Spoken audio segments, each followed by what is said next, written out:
Can this 2022 Trailblazer Active make it from Minnesota to Phoenix, Arizona? Let's find out. Now, the journey started with us in the Trailblazer, and I was obviously really cramped in the back there with 3 people in the car.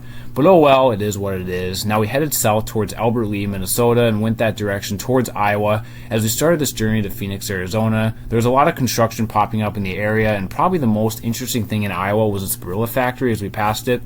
But we did keep heading south to Kansas City and then finally made it to Missouri, which was good, and ended up at a Love's gas station for our first official stop of the journey.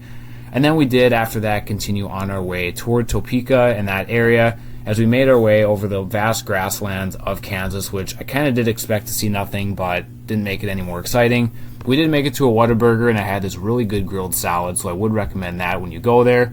But then we did end up leaving Topeka and finally made it to our first hotel in Wichita, Kansas for the night, and this was where we would stop day 1's adventures and head into day 2. Now, day 2 was waking up in Wichita and heading south even more toward Oklahoma and the Oak Sea area. As we entered Oklahoma here, a good sight to see for sure as we were getting closer. But again, a lot of grassland in this area, not much to look at. But at this point, we did have under 1,000 miles to go on the journey, which was good, as we kept heading south even more and finally made it to another Casey's gas station for another quick stop along the way in El Reno, Oklahoma, and saw, again, nice wind propellers as we kept going toward Texas.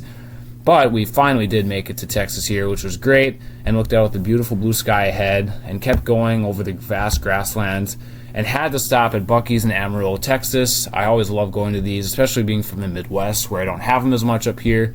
And obviously, I had to get a souvenir, so I got a stuffed animal with Buc-ee. And we also ended up stopping at Bubba's 33 in Amarillo just for a quick bite to eat before we left and headed toward Albuquerque, New Mexico. Now, we did enter New Mexico here, which was great, and the sky was still beautiful with that same landscape becoming more scenic, and ended up in another Holiday Inn in Albuquerque to end day 2 with 1 day remaining in this exciting 25-hour trip that we were going on. Now, day 3 started in Albuquerque again as we headed west toward Phoenix. Here's a beautiful downtown view of Albuquerque as we passed it, and wonderful mountain views as well as we went through these cool canyons. Such a cool drive in the area. But we finally had made it to Arizona, the state we needed to be in. And again, in the mountains, this background is so cool and just a great drive here. Now, we did have to stop at Northern Pikes Cafe in Flagstaff, Arizona, just for a little bite to eat before we finished the last 2 hours of the trip. And as we kept going, we were surrounded by trees and mountains and really all the above. Such a cool tour and experience. But eventually, we did make it to Phoenix, Arizona, and now in the place we needed to be, and our journey had come to a close at 1,643 total miles and taken 25 hours. We did it, boys.